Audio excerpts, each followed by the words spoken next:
Muito bem, pessoal, nós estamos chegando no finalzinho da LGPD e aqui nesse bloco, um bloco bem curto, bem enxuto mesmo, para nós estudarmos um pouco mais sobre o Conselho Nacional. Tá? Não é o Conselho Diretor da ANPAD, é justamente o Conselho Nacional de Proteção de Dados Pessoais e Privacidade, é o CNPD. Tá? Ele é regulamentado ali a partir do artigo 58A.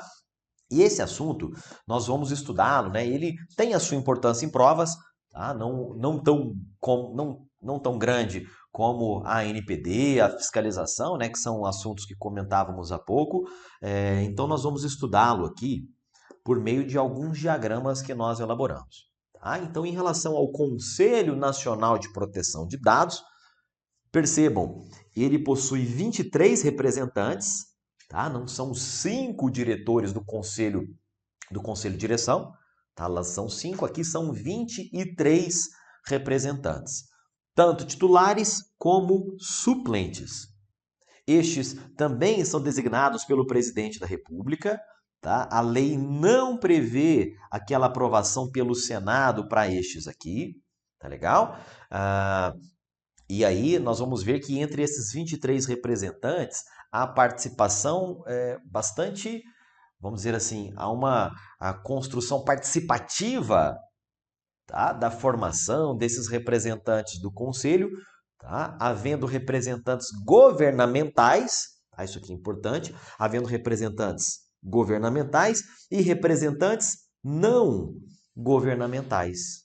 Tá bem? Esses representantes governamentais, eles incluem representantes do Executivo, do Legislativo, do Conselho Nacional de Justiça, já que representaria o Judiciário, do Conselho Nacional do Ministério Público, tá? E também do Conselho de Internet, Conselho Gestor da Internet no Brasil, o CGI-BR.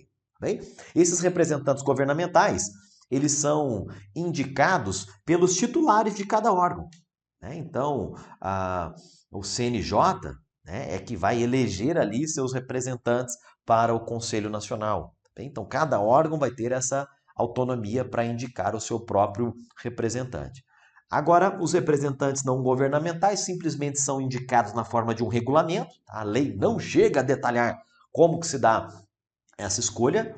Tá? Estes aqui, eles exercem um mandato de 2 anos, permitido uma recondução, é o famoso 2+2, e eles não podem ser membros do CGI-BR, eles não podem ser membros do Comitê Gestor de Internet, afinal, o Comitê Gestor de Internet já tem seu representante lá no outro quadradinho dentro dos representantes governamentais.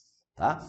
O Conselho Nacional de Proteção de Dados, ele tem também as suas competências, mas não são tão numerosas assim como as competências da autoridade nacional. Então a gente vai focar aqui no nosso estudo nessas competências que são menos numerosas, que são mais fáceis de nós memorizarmos. Tá?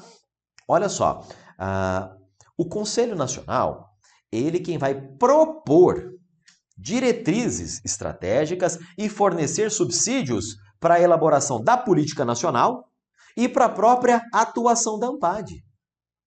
Vejam que o conselho ele tem uma atuação mais estratégica, tá? Talvez um pouco tática também, tá? Afinal, ele vai propor diretrizes, tá? Chama o conselho, passa ali para a ANPAD e fala, olha, essas são as diretrizes propostas, tá? E aí a ANPAD vai por meio do seu conselho diretor, vai aprovar ou não aquelas diretrizes e, ao final, isso que vai guiar a elaboração da Política Nacional de Proteção de Dados. Tá? Também propõe diretrizes estratégicas para a atuação da autoridade nacional. O Conselho elabora relatórios anuais sobre a avaliação da execução da política. Tá? Então, ele fornece ali aquelas diretrizes. Beleza, agora eu quero saber anualmente se realmente essa política está alcançando o objetivo que foi proposto para ela. Tá? Isso é feito por meio de relatórios anuais que são elaborados pelo Conselho. Tá? Ele vai sugerir ações a serem realizadas pela NPD, ele elabora estudos, realiza debates, audiências públicas sobre a proteção de dados. Então, tem uma atuação mais aberta, né, para discutir, mais propositiva, tá? E dissemina o conhecimento à população, estreitando realmente esses laços da sociedade com esse sistema de proteção de dados. tá bem? Olha só, pessoal, um ponto importante aqui é que é a gente saber diferenciar, tá, o Conselho Diretor da ANPAD desse Conselho Nacional de Proteção de Dados. Então, só para ficar clara essa diferenciação, eu quero lembrar que lá na ANPAD, né, lá no Conselho Diretor da ANPAD, são 5 diretores, mandato de 4 anos, sabatina, né, indicados pelo presidente mediante aprovação sabatina pelo Senado Federal. Beleza? Já aqui no Conselho Nacional de Proteção de Dados, são 23 representantes, titulares e suplentes. Os representantes não governamentais,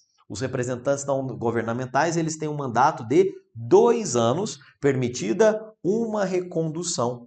Tá? E aí a gente tem aquela forma de indicação. Tá? Se forem representantes governamentais, eles são indicados por órgãos da administração pública ou, sendo não governamentais, eles são indicados, escolhidos na forma de regulamento e designados pelo presidente da República. Tá? Esse quadro, pessoal, é mais para a gente perceber, né, grosso modo, essas diferenças principais entre um conselho, tá? Tudo é conselho, conselho de direção, conselho diretor e o Conselho Nacional de Proteção de Dados. Agora, o Conselho Nacional de Proteção de Dados, ele tem essa atuação mais estratégica, mais propositiva, tá? Aberto à discussão, aproxima-se com a sociedade, avalia anualmente se a política, né, realmente está sendo executada a contento. Já o conselho diretor, tá, enfim, as questões de prova elas acabam se limitando mais à sua estrutura, à quantidade de diretores, como é que eles são escolhidos, mandato, tá? Então, muita atenção para a gente não confundir aí estes dois conselhos previstos lá na parte final da LGPD. E com isso, pessoal, a gente encerra aqui o estudo desse bloco, né, desse último bloco da Lei Geral de Proteção de Dados. Espero que tenha sido útil, que tenha valido a pena, que vocês realmente tenham conseguido ficarem mais próximos, né, do que tem sido cobrado em provas relacionado à Lei Geral de Proteção de Dados.